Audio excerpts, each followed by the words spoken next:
গুনাহগার, যারা রাতের মধ্যে গুনাহ করে, যারা রাতের মধ্যে মোবাইলের মধ্যে গুনাহ করে, যারা রাতের মধ্যে অবৈধ কাজ করে, যারা রাতের মধ্যে চুরি করে, যারা রাতের মধ্যে সিনেমা দেখে, যারা রাতের মধ্যে উলঙ্গ নারীর সিনেমা দেখে ঘুমায় থাকে, আল্লাহ তাআলা বলেন, বান্দা তুমি যখন এই দুইটা চক্ষু দিয়া, যে চক্ষুগুলো আমি আল্লাহ দিয়েছিলাম, যে চক্ষুগুলো আমি আল্লাহ দিয়েছিলাম নিয়ামত দেখার জন্য, আজকে তুমি আমার নিয়ামত না দেখে নারীর দিকে তাকায় আসো, তখন আল্লাহ তাআলা বলতে থাকে, গোলাম এগুলো তো তোমার জন্য না, তোমার জন্য তো আমি জান্নাত বানায় রাখছি, তুমি কেন এই নাপাক বস্তুগুলোকে দেখতেছো?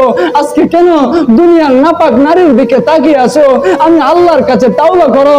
যে আল্লাহ তাআলা বলতে থাকে, তুমি রাতের বেলা গুনাহ করেছো, উলঙ্গ নারী দেখেছো, নাপাক নারী দেখেছো, যেই নারীর পেটের ভিতরে থাকে ময়লা, যেই নারীর পেটের ভিতরে থাকে প্রস্রাব, যেই নারীর পেটের ভিতরে থাকে পায়খানা, সেই নাপাক নারী দেখে দেখে সারা রাত্র তুমি গুনাহের মধ্যে কাটায় দিলা, সমস্যা নাই, তুমি কাটায় দিছো, কিন্তু রাতের গুনাহগুলোকে দিনের বেলা মাফ করার জন্য আল্লাহ তাআলা প্রথম আসমানের মধ্যে আয়েশা ডাকতে থাকে যে, গোলাম তুমি আমি আল্লাহর কাছে তাওবা করো, যদি তুমি আমি আল্লাহর কাছে তাওবা করতে পারো, তাহলে আমি আল্লাহ তোমার গুনাহগুলোকে মাফ করে দেব। সুবহানাল্লাহ। ঘোষণা দিয়েছেন কে? আল্লাহ ঘোষণা দিয়েছেন।